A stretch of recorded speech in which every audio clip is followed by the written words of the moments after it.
All right, it's time for our last topic of episode 197. We're creeping very close to episode 200. Yep. Might be a date you might want to mark on your calendar. Just saying. Is that the 11th? The 14th or maybe? There's three more episodes from today. So we have 98, is a Friday. 99, and... Oh, so it would be the 11th. Yeah. Yep. It's coming up soon. Our last topic, we're going to discuss the only game worth discussing that has really come out this entire year. Did that come out? It's out today. Wow. Yeah, okay. it's available today, other than Kakarot, which we talked about last week, and you know how I feel about that. So, to me, this is kind of the first worthwhile game of 2020, and it's called Journey to the Savage Planet.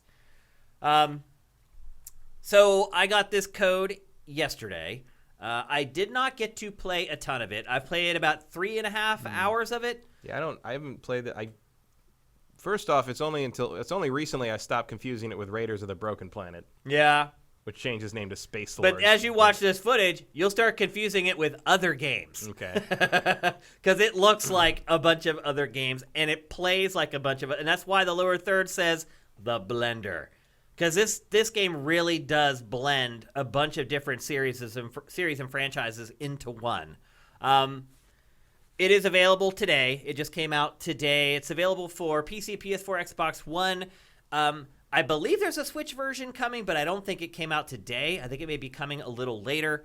The other thing I mentioned right before I start talking about the details of this game is it's only $30. So this is an indie game, but it is made by people who came from major big budget studios. And you can see that in this game for sure. The game looks great. It doesn't look like an indie game, but I think what I noticed that made it feel more like a big budget game than just the visuals is that the focus is on the right stuff.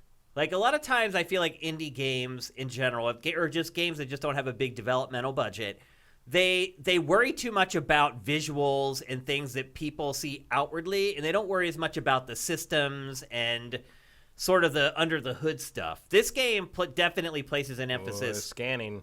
Oh yeah, man. I knew. I'm like, scanning comes in at about the 30-second mark in this B-roll. That's about the first point. Matt will chime in about this game. I'll just say you had my curiosity, but now you have my attention. Oh, Matt, I'll just say this right now. Just go buy this. This is you will love this game. I guarantee it. So, let me set up the plot a little bit. So you play as at first you think you're like a human, and you crash land on this far-flung planet, and you quickly find out that you didn't really crash land. What happened is the company that has floated the bill for your trip abroad, as it were, decided to cut corners and did not fill your ship with enough gas to actually get where you were going. Not only that, the company does not expect you to return because they only gave you enough gas to get there and not enough gas to get back. Yeah. So you land on this planet. You're supposed to be there to see if humanity can survive on the planet. But what it really is asking you is, can a corporation survive on this planet? So you're sent there by your company to go investigate, and you get all these detailed reports from people back home that are these, like, I wouldn't even call them corny. Like, a lot of them are legitimately funny FMV scenes. There's, like, the president of the company who you always check in with. And he always has something funny to say, but this game includes plenty of subtle stabs at corporate greed, environmental destruction, and colonialism, in all honesty, which was interesting when you were talking earlier about the settlers first coming to North America and, how they colonized the U.S. This is about this. You're basically on this planet to try to figure out if humanity can move here. And to do that, you're asked to go out and complete a bunch of experiments. You want to find, like, the local creatures, the local fauna, what kind of resources, most importantly, are on the planet to see if mining would be a feasible idea. So that's the setup of the game. You crash land, you get out of your plane, and you have a little AI assistant who is in your ear at all times, and she's good. Like, her voiceover work is good. Her writing's really snappy. The game in general is pretty funny, I have to say. It has this weird dichotomy of, okay, you're on this planet, there's all these creatures, but the creatures love you. So when you scan something, it'll tell you, like, its alignment, whether it's friendly or it's a foe. The boss characters are always enemies, but most of the creatures that are in this world are just there. Like, you walk around, they won't attack you. They'll come up to you and, like, try to become your friend, but the game forces you to kill them. In fact, like, one of the very first objectives, it gets you over the hump because you're walking around, you're like, oh my God, and some of these creatures in this game are adorable. And they're all cooing, and they're coming up to you, trying to be your friend, and your AI's like, you need to kill it. You need the resources from that creature to complete your next step to craft this gear that will then do blah, blah, blah. So the first time you kill an enemy, like, you don't have a gun yet, and, like, you backhand slap, like, and it just goes flying. I don't know. It looks like a lot of other games, right? Yeah. And it plays like a lot of other games too. But I think the franchise, so satisfying to kill the enemies. You can see they don't even like bother you. It's like you feel guilty a little bit playing this game, I guess is the best way I could put it. So crafting is a gigantic part of it. You're always collecting resources. You use the resources to upgrade your gun to give it more power. You also eventually end up crafting like a jump jet, which gives you a double jump.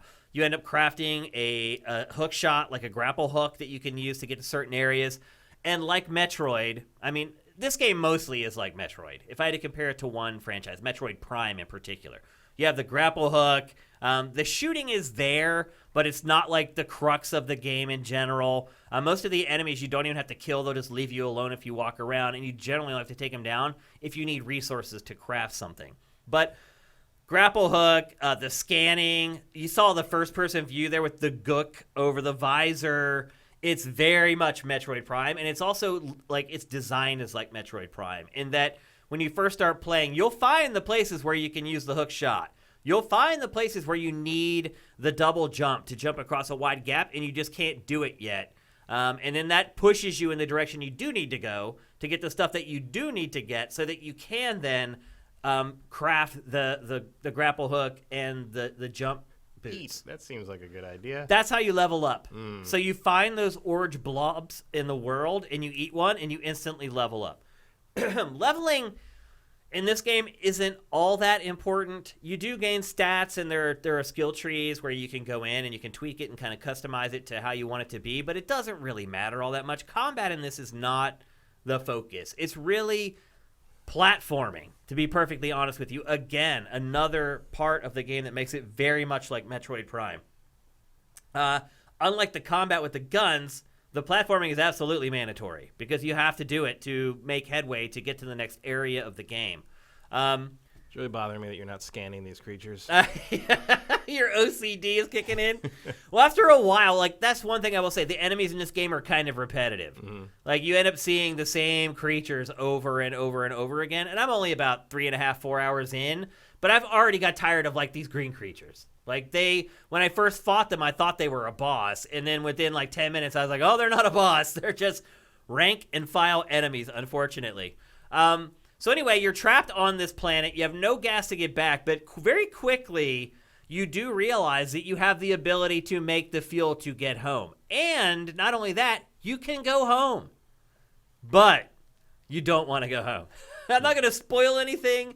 The game does let you craft the fuel, put it in the ship, and go back, but you don't want to. I know now I told you that you don't want to. You're all going to do it anyway, but I'll just say this. Even if you're like, oh, I want to know what happens, the payoff isn't worth it, and just don't do it. Watch it on YouTube instead. That's my recommendation. The writing is good. The voice acting is good. The propaganda videos that they produced are really, really funny.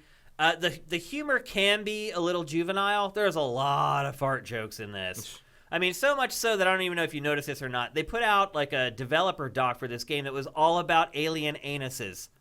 It was like Right. Journey to the Savage Planet butthole developer talk. I think I saw that. Exactly. I thought it was a typo. No, I mean the humor is juvenile for sure. Like, some of the writing's pretty snappy, but some of it looks like it's targeted at like 12 to like 15-year-olds. It still can be pretty humorous most of the time. The game is co-op. You can play it with one other person. I don't know what the advantage it would be of doing that. There's not a lot of chances in the game where you have to, like, put a weight on a plate while you go over somewhere else and flip a switch. Like, there's nothing in the game that organically looks like it's made for co-op. Now, I guess I could see if you're trying to gather a bunch of resources in a short period of time, you could both kind of break up or split up and go and gather the resources separately. But overall, unless you're looking for someone to like help you with some of the puzzles, and they're not that tough either, co-op doesn't add much to it other than making sure that your buddy has something to do while you're playing a video game. So don't buy it on the idea that, oh, this is a great co-op game and the entire thing is built around me playing with a friend or working with a friend. That's not how it goes. Crafting is a huge part of this game. And not only do you have to craft things, you, in fact, are crafted. So when you first start the game, and maybe this is a little bit of a spoiler, I'm sorry if it is. When you first start the game, at least I thought I was just a human who had flown in a spaceship to this other planet. As it turns out, the first time you die, you find out that you, in fact, are not a human being, that you are just a clone that was made in the 3D printer. And you use the 3D printer, obviously, to craft all the upgrades and all the new weapons and gadgets that you get. But it also recrafts you when you die. So when you die, you the screen kind of dissolves, and then you wake up and you're back in your ship. Now, what that means is you do have to backtrack after you die and get back to where you were. And when you do get back to that spot, there's like a loot box sitting there. So you have to go there to recollect your stuff. At first, it can be pretty annoying to have to like trek your way all the way back to wherever you died. But eventually, you start opening up these warp portals that'll warp you from like different parts of the level back into the ship, and things start to get a lot easier. So I said earlier that combat isn't a big part of it, but you do need to use the creatures. And what you're seeing right now is a good example of how that works. So you don't necessarily have to kill these guys just to kill them, but they come in awful handy for puzzle solving.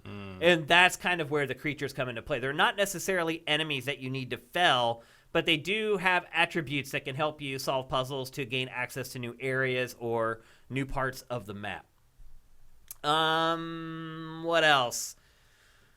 Again, platforming is a really big deal in this game. If you do not like first-person platforming, do not buy this game. You're going to have to do a ton of it. It is handled pretty well, though. The mechanics feel good for the jumping and the running. The shooting, not so much. It's one of those games where you pull the trigger and you don't feel much, but it is offset a little bit by the exploding enemies, which I will say is very gratifying. When you shoot, pretty much every enemy in this game explodes into like a big cloud of like goo in some way, shape, or form.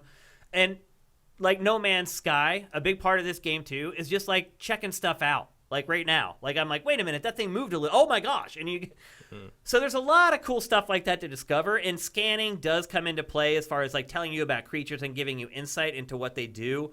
Like for instance, that puzzle that we showed where I threw the enemies into that grinder and opened it. Like the only way I figured that out was I had scanned that enemy and it said can be used to open like certain locks or whatever. So there is a purpose to scanning.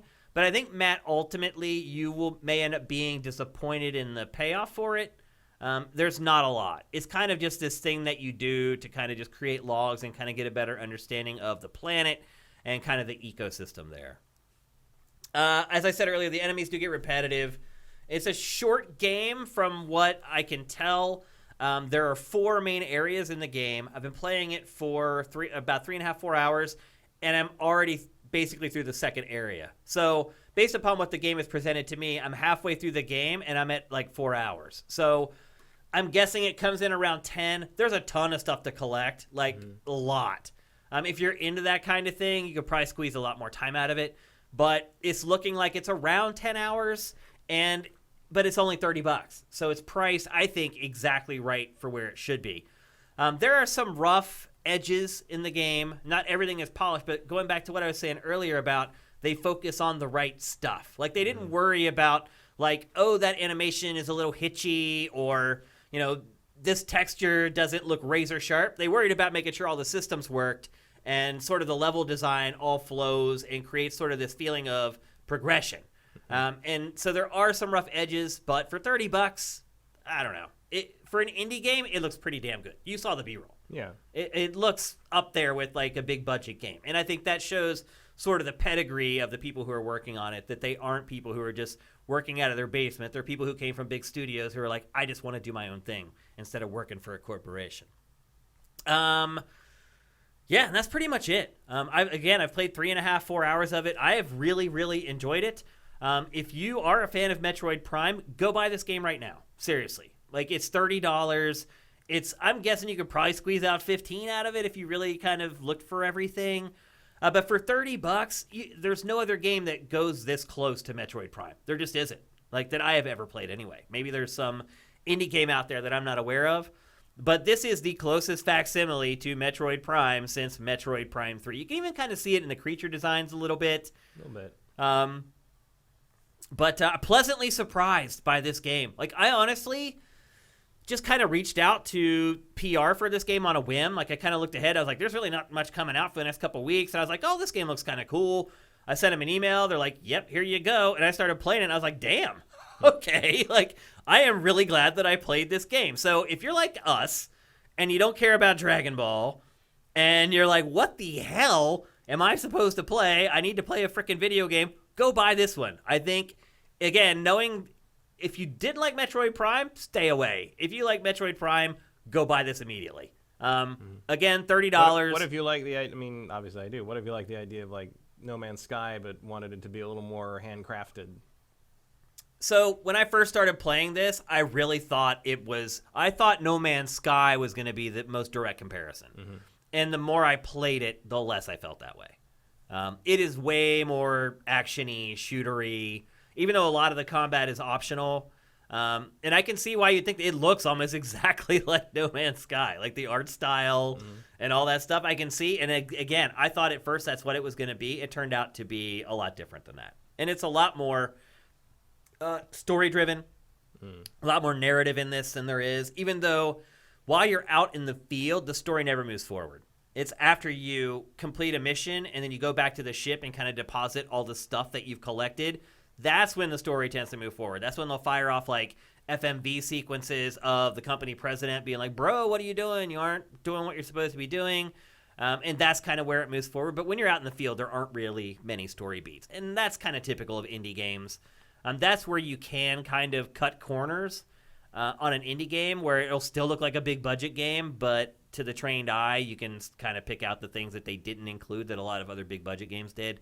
And so cinematics are kind of what didn't make the cut for this one, but it's really good. Definitely there's going to be a sequel. I hope it does well enough to get a sequel because, and I don't want to like give it a backhanded compliment and be like, oh, what's here is auspicious and it shows promise, because what's here is good already. It's just not amazing. It's not like Game of the Year material yet, but if they stick with this world and what they've kind of constructed here as a keystone, as a foundation, it is an IP that could absolutely get there. So we're in the doldrums of the early part of the year, of the wintertime. This is easily the best game I played. This is way better than Dragon Ball Z Kakarot, in my opinion. And if you have to choose between those games, unless you're a big DBZ fan, buy this without hesitation. But Matt, for you specifically, I would say that this, I can see where you would look at this and be like, oh my gosh, like this is like No Man's Sky 2. It's not. Like you don't have like the travel through space. You're not going from planet. I figure it's one planet. Yeah, I mean it's Journey to the Savage Planet instead of planets. Maybe that's a sequel though. Yeah. But I think you will love it, honestly. It's right in your wheelhouse. And I love Metroid Prime, and it's right in my wheelhouse. And this is one game that I played to talk about on the show that I will absolutely go and finish. It helps that I think it's not an incredibly long game, but I'm also just completely sold on the game, and I'm really enjoying it. So there you go. Journey to the Savage Planet, $30. I know it's available for PC, PS4, Xbox One. I don't know if the Switch version is coming out today. Maybe somebody in chat could clear that up. But chances are it's probably not. Usually Switch stuff kind of comes in a little later. But it's also not the type of game where they'd have problems getting it to run on Switch. So maybe it is day and date.